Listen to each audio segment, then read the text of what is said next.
வணக்கம் நண்பர்களே. நாம் பார்க்க போகும் கோவில் காஞ்சி கைலாசநாதர் கோவில். சுமார் 7ஆம் நூற்றாண்டு வாக்கில் கட்டப்பட்ட இக்கோவில் பல்லவ மன்னர்கள் உருவாக்கினர்.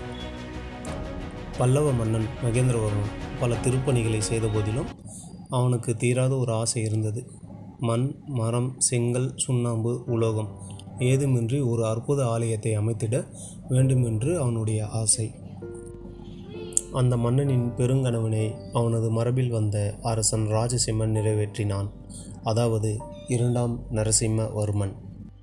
காஞ்சியில் கைலாசநாதர் என்னும் கைலாயநாதரான சிவனுக்கு கோவில் ஒன்றை மிக அழகாக எழுப்பினார் ராஜசிம்மன்.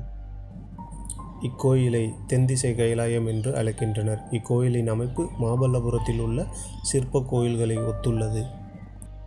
போரில் சிங்கம் போன்றவன் என்ற பெருமை பெற்ற அரசன் ராஜசிம்மன் அதனை சுட்டி காட்டும் விதமாக கோவில் முழுவதையும் சிங்கங்களை தாங்கி நிற்பது போல வடிவமைத்துள்ளான்.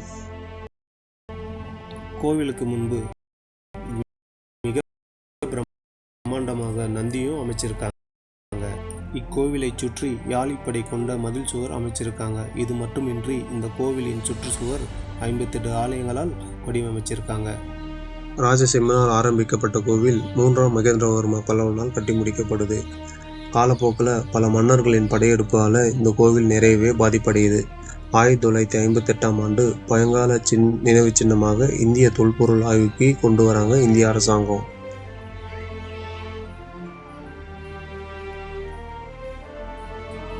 இக்கோவிலில் பல கல்வெட்டுக்கள் இருக்கு.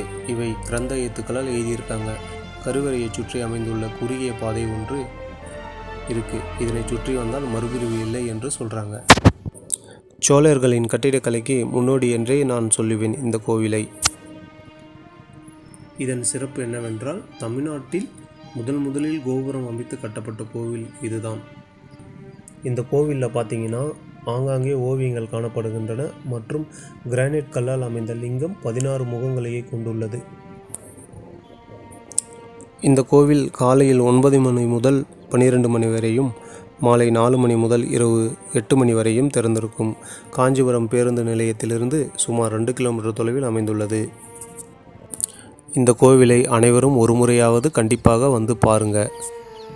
இந்த வீடியோ உங்களுக்கு பிடிச்சிருந்தால் லைக் பண்ணுங்கள், ஷேர் பண்ணுங்கள் அண்டு சப்ஸ்கிரைப் பண்ணுங்கள்.